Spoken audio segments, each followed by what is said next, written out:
Then versus now, what was it like applying for a college professor position 20 years ago as opposed to today? The first article is from Science, published in 2006, titled How to Get a Job in Academia, and it goes through interviews, recruitment panels at various different universities in the United States, and tries to give you different perspectives about different kinds of institutions and what they're looking for. In Amherst College, which is one of the nation's top-ranking liberal arts colleges based in Massachusetts, their interview process is really focused around applicants to have a background that will allow them to set up and maintain a research program appropriate to an institution, and also managing a teaching load that's heavier than most research institutions. They want to see evidence from the candidates that they're able to keep their research going while simultaneously developing their teaching, and really they're looking for 3 to 5 years postdoc experience to allow them to reach a certain level of maturity. 3 to 5 years postdoc experience is actually really quick. I think if you look at other more research intensive universities, there are higher bars for applicants to jump. If you then look at another university, University of California, Berkeley, their hiring process really looks for proven track record in getting financial support. That is something that wasn't so obvious in that first example, but that proven track record of financial support is really, really important in a lot of different research intensive institutions. And the same is kind of observed in Columbia University, where they're looking for publications in the top tier journals, which of course is tied to that candidate's ability to attract funding for their work and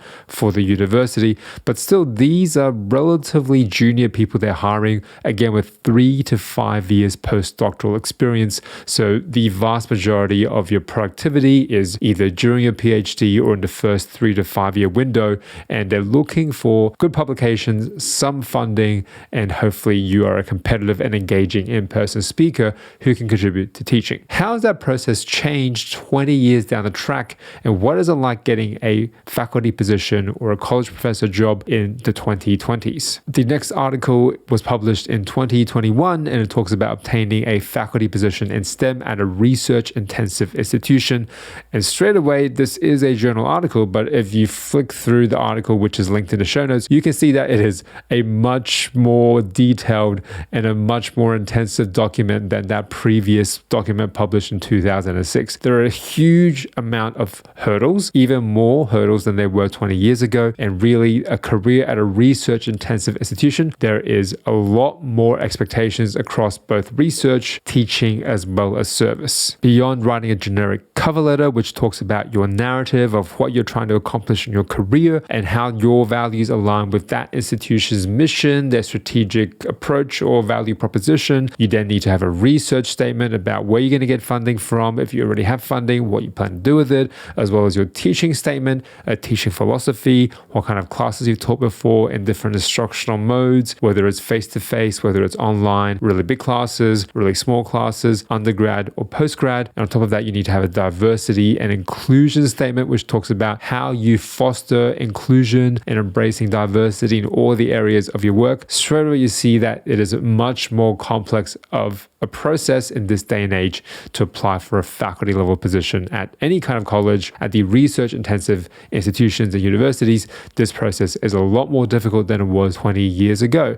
But what hasn't changed are those tentpoles of academia, right? It still comes down to your research, your teaching, and your service and engagement, and that will look and sound different in different countries and different organizations, but it's essentially what committees you're on, what volunteer work are you doing, what kind of engagement are you doing with the general public out there in the community, are you elevating your discipline at a national, at an international level? Those are the areas and domains that people generally are looking for. And I have been on a number of recruitment panels for junior academic staff, and I can tell you that 5 years ago, the selection criteria are pretty much the same, but the quality of applicants that are going for these jobs is way, way higher. Almost everyone that interviewed for entry-level positions that I've ever been part of the interview panel for, they already have quite a lot of their own funding for their research. One of the tiebreakers, interestingly, is that not that many applicants actually have that much teaching experience. I wouldn't have thought that's the thing that broke the tie, but